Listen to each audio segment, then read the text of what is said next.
Greetings everyone, Eric here, and welcome back to another video. In this one, we're going to be taking a look at the Clip Studio Tabmate.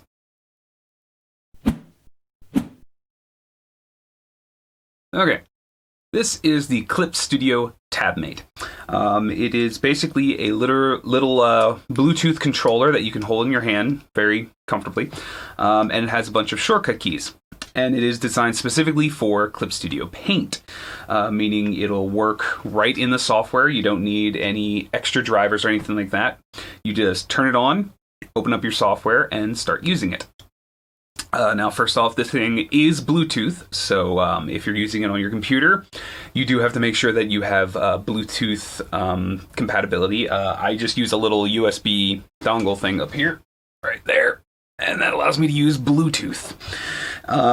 This thing is also specifically for Clip Studio Paint.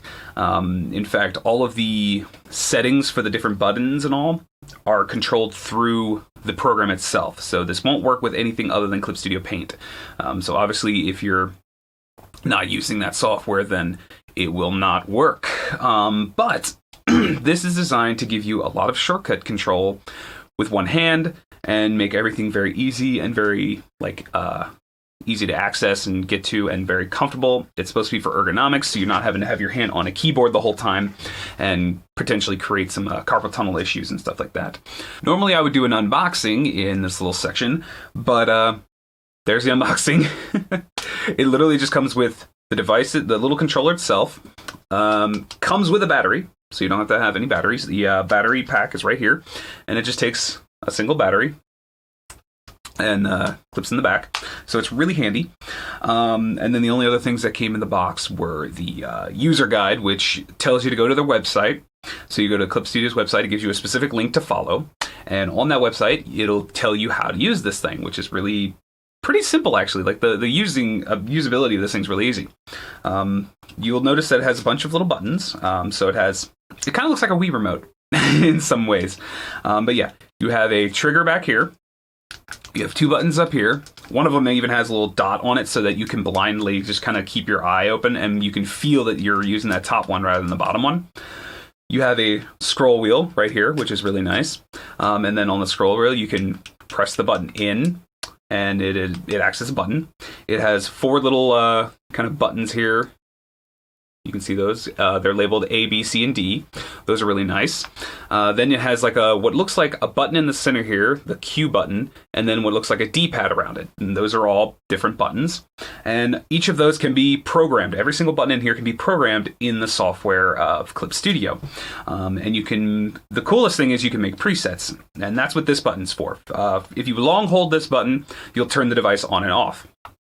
But when you press it just once without long holding it, you'll cycle through 4 different modes, and you can program each of those modes to be different keyboard shortcuts.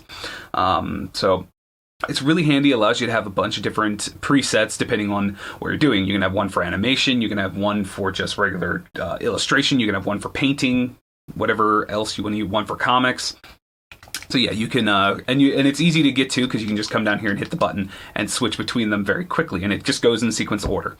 And then it has a little LED thing at the top that glows when it's working. So to turn it on, like I said, you just kind of hold the button, and then eventually the little light will start lighting up. It'll be kind of purpley. Once it turns a solid color, right now it's a solid red, you're currently on. It is currently working, it is currently paired, and you can now use it. So what I'm going to do is I'm just going to kind of point the camera down at my drawing tablet, and I'm just going to show you the usability of this thing real quick.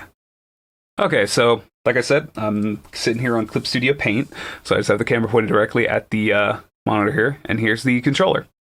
So let's just open up a quick thing here. And like I said, you can control this to do all your different functions, including setting stuff up here. So let's get an illustration now.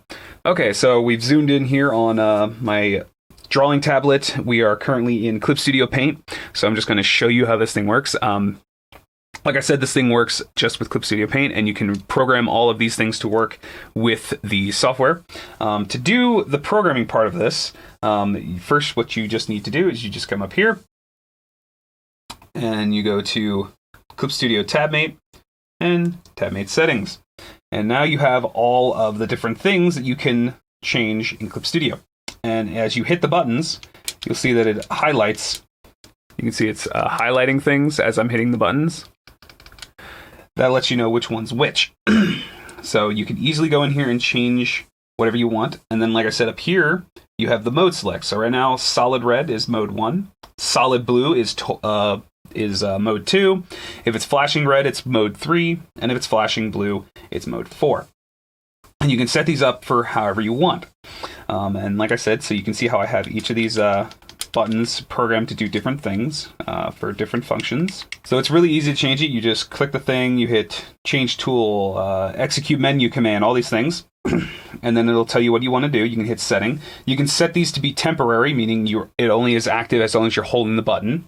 And then you can choose whatever tool, whatever function, anything you want. So that's really handy. You see here, I can use the scroll wheel to zoom.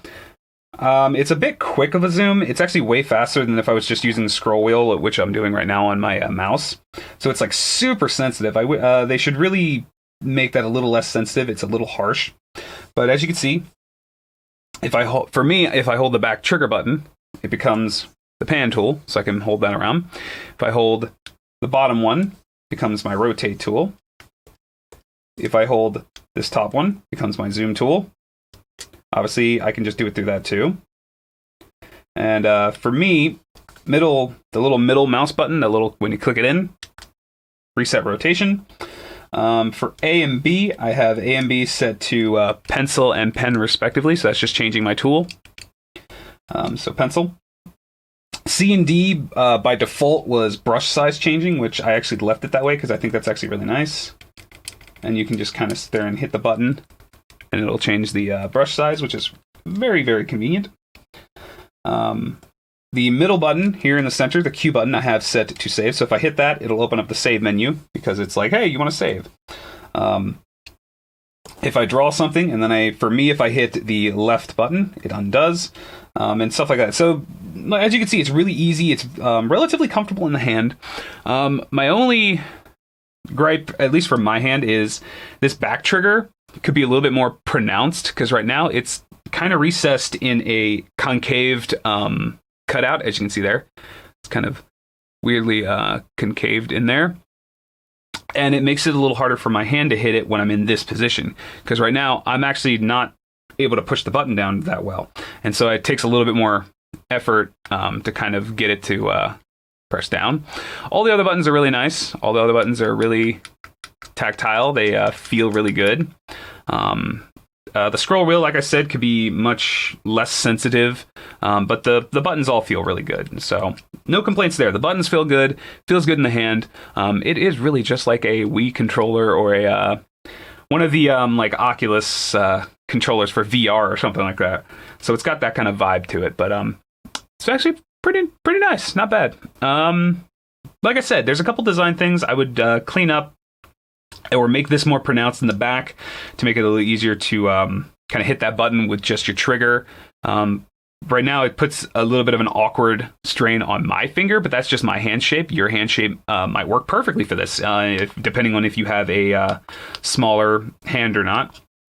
Oh, and I guess I can show this function too. So solid red, solid blue, blinking red, blinking blue, and then back to red. And that was all with that button. And then, of course, you can just press and hold,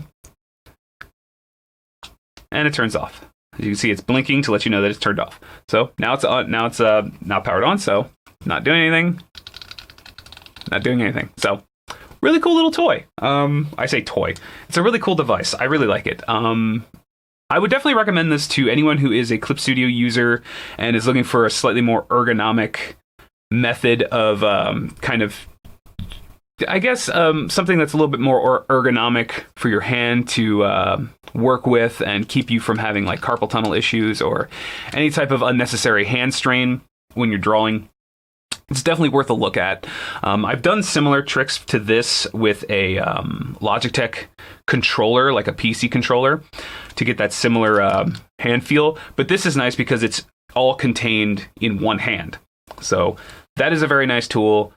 I do actually recommend this thing. It's really nice. If you have Clip Studio Paint, try it out. Now, because it's Bluetooth, I'm not sure if it would work with the iPad.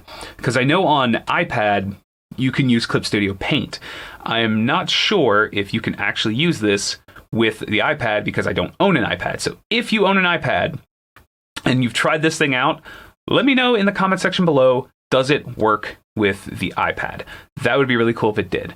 But yeah, thank you so much for watching this video. If you like this thing, it is in the description, obviously, where you can pick it up. In the description, you can also see links to my social stuff, my Patreon. If you become a patron of mine for just $1 a month, I am going to just change my patrons so that my patrons can actually decide on a lot of the things I do. So the $1 a month club basically gets access to any of the posts that I'll make asking questions like, hey, what should I draw today? Or, hey, give me some things to hear, like, or what product should I review? That kind of thing. You guys get like kind of a first say, but I always read the comments, so do comment on the video. Give it a thumbs up if you enjoyed the video. And of course, subscribe if you'd like to see more content. Thank you all so much for watching, and I hope to see you guys in the next video. Later.